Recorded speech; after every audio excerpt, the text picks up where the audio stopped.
Good morning, students.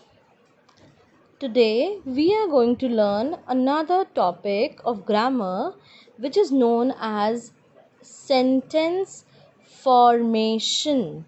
SEN is sen, TEN is ten, CE will be sir. Sentence. FOR is for, MA may, TION is shun. I have already told you whenever we write TION, इसका जो हिंदी में जो आवाज़ निकलेगी it will B शन, श ना शन. फॉर्मेशन. सो सेंटेंस फॉर्मेशन बेसिकली मीन्स कि हम किस तरीके से सेंटेंस को फॉर्म करते हैं. फॉर्म का मतलब होता है किस तरीके से आप सेंटेंस बना रहे हैं.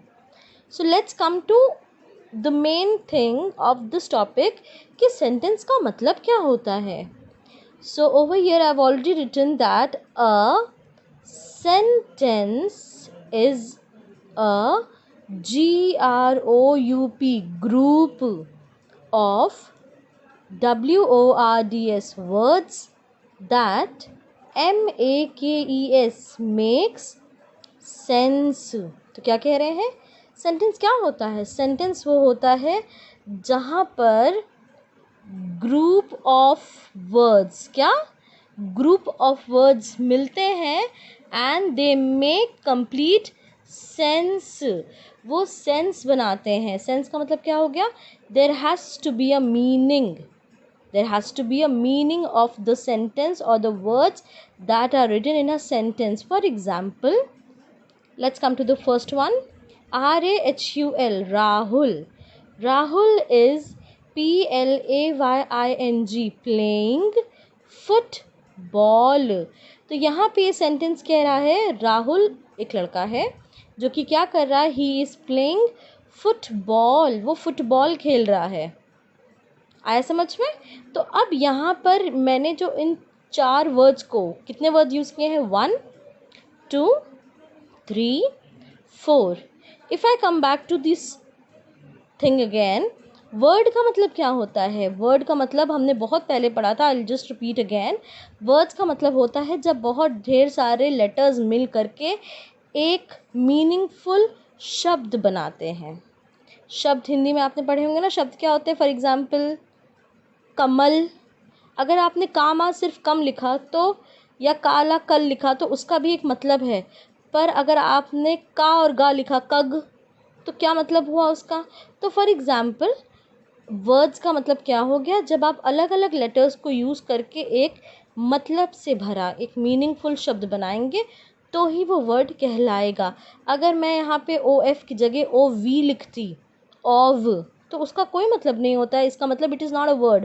But over here I have taken 4 words to make a sentence. मैंने एक सेंटेंस बनाया है, एक वाक्य बनाया है. हम इंग्लिश में अब तक करते आ रहे थे ना, मेक सेंटेंस लिटरेचर में हमने किया है, बट कैसे करते हैं तो उसको I have just elaborated and explained. So another example over here is RIYA, Riya. SINGS, sings. VERY, very. WELL, well. Riya एक जो लड़की है, शी सिंग्स, सिंग्स गाती है. वेरी मतलब बहुत. WELL, वेल मतलब अच्छा. वो काफ़ी अच्छा गाती है. तो इस सेंटेंस का भी एक मतलब निकल करके आ रहा है जो आपको समझ करके आ रहा है. इसका मतलब ये सेंटेंस भी सही है और ये सेंटेंस भी सही है. ओके. अब I will elaborate a bit more. दूसरी चीज़ क्या कहा जा रहा है यहाँ पे, the group of words. Group इसलिए बोल रही हूँ कि एक वर्ड को लेकर के एक सेंटेंस नहीं बनता है. It is a group of words. Words का ग्रुप है, वर्ड्स का कलेक्शन है. So the group of words have to be MEANING, MEAN, mean, ING, ing, FUL, ful. Meaningful. Meaningful मतलब इसका एक मतलब निकल करके आना चाहिए. So it has to be meaningful. OTHERWISE, otherwise it can not be called as a sentence. तो कह रहे हैं कि जो आप ग्रुप ऑफ वर्ड्स यूज़ कर रहे हैं उसको मीनिंगफुल होना ही पड़ेगा, अदरवाइज आप उसको सेंटेंस नहीं बोल सकते हैं। For example, Rahul playing football, ये सेंटेंस तो आपने लिखा है पर ये अधूरा है। राहुल के साथ यहाँ पर एक हेल्पिंग वर्ब आपको लगाना है। हेल्पिंग वर्ब यहाँ पे क्या हो गया? इज़ हो गया। तो ये अटपटा सेंटेंस है, इसलिए ये सेंटेंस गलत है। It is a wrong sentence. Another is Riya sing very. क्या इस सेंटेंस का कोई मतलब निकल रहा है? रिया सिंग वेरी, सबसे पहले तो रिया इज़ 1 इन नंबर, और जब भी एक चीज़ के बारे में बात होती है तो मैंने आपको बताया था कि उसमें एस लगता है हमेशा। तो रिया के साथ क्या हो गया? यहाँ पे तो सिंग ही गलत हो गया। तो Riya sing very, it is wrong. So this sentence is also wrong. So I just quickly repeat again. Sentence क्या होता है? Sentence is a group of words that make sense और मीनिंग। उसका एक मतलब होना चाहिए, सेंस होना चाहिए, तो ही वो सेंटेंस कहलाएगा। ठीक है, otherwise it will not be called as a sentence. Now let's see the rules of sentence formation. Grammar में कई चीज़ों के रूल्स होते हैं। Every topic has its own rules जिनको हमें अच्छे से याद करना होगा। और कैसे होगा? It is not that you रट्टाफाइंग इट, आपको रटना नहीं है कि ऐसा होता है, but when you keep on practising and practising तो आप उसमें परफेक्ट हो जाएंगे। सो सबसे पहला रूल मैंने आपको बताया था इससे पहले कि number 1 is it has to have a meaning. उस सेंटेंस का मतलब निकल के आना चाहिए। ठीक है। अब another is a sentence always, BEGINS, begins का मतलब होता है शुरू होना, with a CAPITAL capital, LETTER letter. तो क्या कह रहा है कि जो सेंटेंस लिखा जाता है वो हमेशा किससे शुरू होता है? कैपिटल लेटर के साथ शुरू होता है। And ends with a FULL full STOP stop। And का मतलब होता है ख़त्म होना, बिगिन का मतलब शुरू होना, एंड का मतलब ख़त्म होना। तो आपको शुरुआत में कैपिटल लेटर लिखना ही पड़ेगा और एंड में फुल स्टॉप लगाना ही पड़ेगा। अगर आपने ये नहीं किया इसका मतलब वो सेंटेंस इनकम्प्लीट है। For example, look here, MY my, it has to be capital. The first alphabet has to be capital. My cat is very cute. CUT, cute बोलते हैं ना. So my cat is very cute. So I started my sentence with a capital letter and I'm ending it with a full stop here. अगर आपने full stop नहीं लगाया, हम simple sentences की बात कर रहे हैं। सिंपल मतलब आपने सीधे से बोला, सिंपल मीनिंग वाले sentence, so it will be capital letter at the beginning and full stop at the end of the sentence. अगर ये दोनों चीज़ आपने मिस किया तो गलत हो जाएगा आपका sentence. Another rule is 1 FINGER finger, SPACE space, IS is TO2BEB used in between the words. Okay, so it is saying finger मतलब जानते हैं आप उंगली, स्पेसिस जगह। तो कह रहे हैं बिटवीन द वर्ड्स, आप एक सेंटेंस में जितने भी वर्ड्स यूज़ कर रहे हैं आपको हर सेंटेंस के बीच हर वर्ड के बीच में 1 फिंगर स्पेस या गैप छोड़ना ही होगा। फॉर एग्जांपल, माय के बाद आप अपनी एक फिंगर रखेंगे, स्टार्टिंग में फिंगर रख करके आप असेस करेंगे कि कितना गैप देना चाहिए हमें। सो माय के बाद आपने फिंगर रखी, गैप छोड़ा, फिर आपने सेकेंड वर्ड लिखा कैट, फिर से फिंगर रखी। फिंगर यूजुअली हम कौन सी रखते हैं? अपनी बीच वाली फिंगर रखेंगे। ठीक है, थोड़ा सा रखा, फिर गैप दिया, is, gap, very, gap, cute, and last में फुल स्टॉप। तो अगर आपने यहाँ पर गैप्स नहीं दिए और सब कुछ एकदम बगल बगल में लिख दिया तो वो गलत हो जाएगा। ठीक है, then we will not be able to understand ना कि माई कैट एक ही वर्ड है या दो अलग अलग वर्ड्स हैं। Next we come to another rule that says names of people.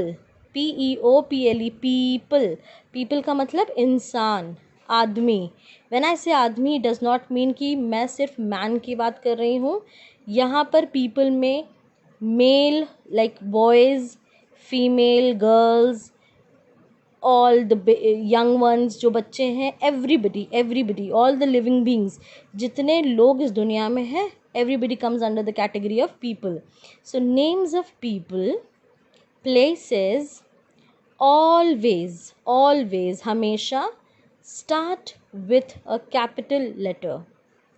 अभी मैंने पहला रूल बताया था कि कैपिटल लेटर हमेशा फर्स्ट अल्फ़ाबेट होता है आपका सेंटेंस में, ओनली द फर्स्ट, सेकंड की बात नहीं की थी. अब मैंने बताया कि अगर कभी भी सेंटेंस में कोई भी पीपल का नाम आए या किसी प्लेस का नाम आए तो वो हमेशा कैपिटल में होगा. और ये ज़रूरी नहीं है कि फर्स्ट अल्फ़ाबेट में ही उन दोनों का नाम आए. पूरे सेंटेंस में कहीं पर भी नाम आए, the first letter will be capital. Start with a capital letter मतलब पहला जो उनका स्टार्टिंग का लेटर है, it has to be capital. For example, I capital है because it is what? The first letter of the sentence. HAVE, have. A FRIEND, friend. Named RAHUL, Rahul, full stop. अगर मैं यहीं पे राहुल का नाम ऐसे स्मॉल r लिख देती तो it would have been wrong because Rahul is a boy, Rahul is a person, एक इंसान है, इसलिए उसका नाम has to be in capital. And last में not to forget putting the full stop. Okay, then LIVE, live मतलब रहती हूँ. आई लिव इन PRAYAG, याग, RAJ, Raj. I live in Prayagraj. Prayagraj is a city, वो एक शहर है. किसी भी शहर, किसी भी कंट्री का नाम हो, स्पेसिफिक हमें पता है, इसलिए वो हमेशा कैपिटल में होगा. नो मैटर व्हाट, हमेशा कोई भी जगह होगी उसका नाम कैपिटल में जाएगा. किसी भी इंसान का नाम होगा उसका भी नाम कैपिटल में जाएगा.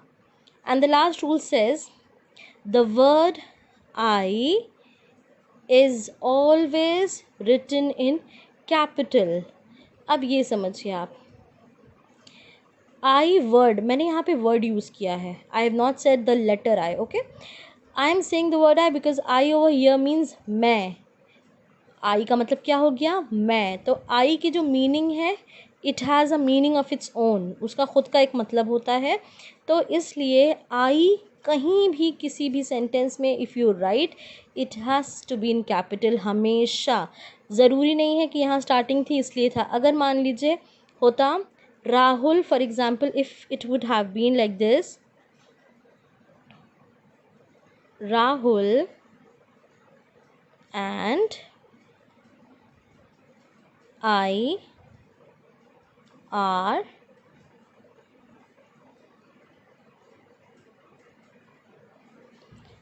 now see, I have written Rahul. Rahul का R कैपिटल है बिकॉज पहला रूल कि वो एक पर्सन का नाम है. पर्सन मैं बोल रही हूँ, person is like when we talk about एक इंसान के बारे में बात करेंगे तो हम पर्सन बोलते हैं. एक से ज़्यादा के बारे में बात करेंगे तो we call it people. Okay, so Rahul, पहला रूल भी उसको फॉलो करना था कि वो एक नेम ऑफ पर्सन है, इसलिए वो यहाँ पे कैपिटल था.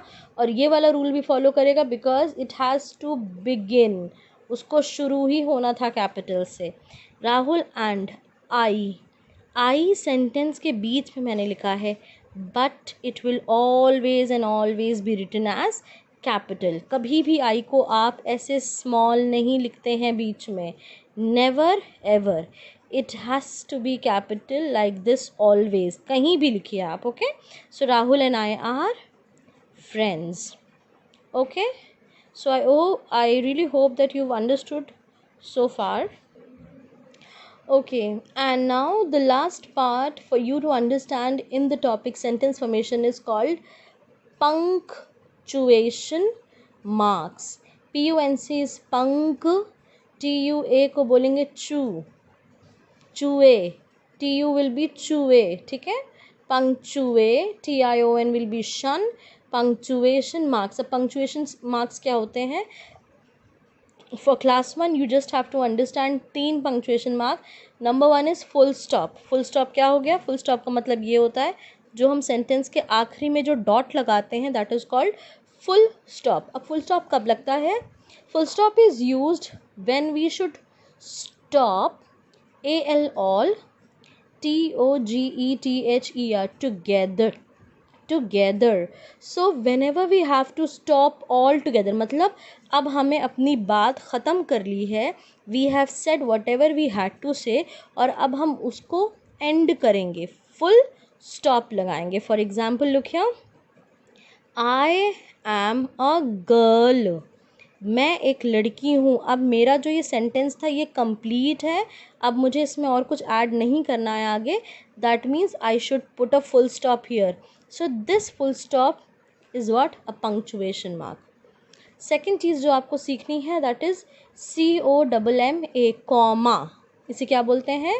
कॉमा. ओके, कॉमा का साइन कुछ इस तरीके से होता है. I try to make a little cartoony so that you like it a bit. I hope you do. So yeah, अब कॉमा कहाँ लगता है ये समझिए. We will understand with the help of this example, but let us read this first. So a comma is like we should TAKE take a break. break का मतलब होता है थोड़ी देर रुकना. We should take a break just for a second. मतलब हमें रुकना तो है बीच में, पर मुश्किल से एक सेकंड के लिए. मतलब हमारी बात अभी ओवर नहीं हुई है. Whatever we wanted to say is not over yet, but हमने इतना बोला है कि अभी हमें थोड़ा सा उस सेंटेंस में ब्रेक लगाना चाहिए. So this actually is a sign of comma where you usually, अगर आप वर्ड्स के बीच में लिखेंगे, व्हाट डू यू डू? आप पहले फुल स्टॉप की तरह फुल स्टॉप बनाया आपने, एंड देन उसकी ऐसे टेल निकाल दी. This is a comma. हमेशा ये लाइन है आपकी, लाइन की जस्ट अबव यहाँ पे आप डॉट बनाएंगे and then a tail to it. This is your comma. Let's see. RIYA, Riya likes to eat. Riya को क्या क्या पसंद है? चॉकलेट्स. CHO चॉ, CO को, LALA TES टिस, चॉकलेट्स. अब आगे जब चीज़ों को अलग करना होता है, when many things are written in the same sentence, काफ़ी चीज़ें मिलती जुलती एक साथ लिखी हुई हैं सेंटेंस में, और हमको उनके बीच में डिफरेंस लगाना होता है, थोड़ा गैप देना होता है, then what do we do? हम हल्का सा ब्रेक लेते हैं. It actually helps in reading in a better way. Comma क्या करता है? हमें रीड करने में अच्छे से हेल्प करता है. फॉर एग्जाम्पल, अगर मैंने पहले कहा आई एम अ गर्ल, बात ख़त्म हो गई, the sentence ended there and then, so I put a full stop. अब यहाँ पे if I read this way, Riya likes to eat chocolate chips burger and pizza. मैंने बहुत तेज़ बोला. क्या आपको सारी बातें समझ में आई? No. That means I should have stopped और पॉज्ड. मुझे थोड़ा सा रुकना चाहिए रीड करते वक्त. So Riya likes to eat chocolates, एक सेकेंड का पॉज, फिर मैंने बोला चिप्स, फिर कॉमा है, फिर से पॉज. पॉज का मतलब आप रुक रहे हैं, ठीक है? Chips, comma, burger. अब इस सेंटेंस में 4 आइटम्स हैं, 1 2 3 एंड 4. हमेशा जब आप लास्ट आइटम पे आते हैं तो लास्ट के आगे हमेशा हमेशा एंड लिखा जाता है, कॉमा नहीं लगाया जाता है. You do not put a comma at the last item, before a last item of the sentence. आखिरी चीज़ लिखने से पहले आप कॉमा नहीं लगाते हैं, हमेशा हमेशा एंड लगाते हैं. So Riya likes to eat chocolates, chips, burger and pizza. ख़त्म sentence. Now you put your full stop here. Okay, and then we come to the third part of your punctuation mark set, and this is what everybody must be aware of. this sign, सबको पता है ना ये वाला sign जो आप ऐसे बनाते हो लास्ट में? This is called a question mark. Question mark वो क्या पूछ रहा है? What are you guys talking about? ये इन दोनों से पूछ रहा है कि what का मतलब होता है क्या, आप दोनों क्या बात कर रहे हो. That means a question mark is always used whenever you are asking a question. आप जब भी एक क्वेश्चन पूछ रहे हैं, क्वेश्चन मार्क तभी यूज़ किया जाता है. For example, who is your best friend? तो यहाँ पे who is the word जो पूछ रहा है कौन. who is your best friend? आपका, your मतलब आपका या तुम्हारा, ठीक है. सो आपका बेस्ट फ्रेंड कौन है. ये एक सवाल पूछ रहा है, ये एक क्वेश्चन पूछ रहा है. So you can not put a full stop. Full stop वहाँ लगता है जहाँ पे आप एक सिंपल सेंटेंस बोल रहे हो. फॉर एग्जाम्पल, अगर मैं बोलूँ इसका answer, my best friend is Rita, so that will be a complete sentence. एक जवाब दूंगी मैं, पर मैं सवाल नहीं पूछ रही. I am not asking a question here. So a question mark is always put at the end of a question based sentence. A sentence that asks a question has to end with a question mark. And I hope you guys do remember these punctuation marks: your full stop, your comma, and your question mark. And that's it for sentence formation. Thank you so much for watching, children. God bless.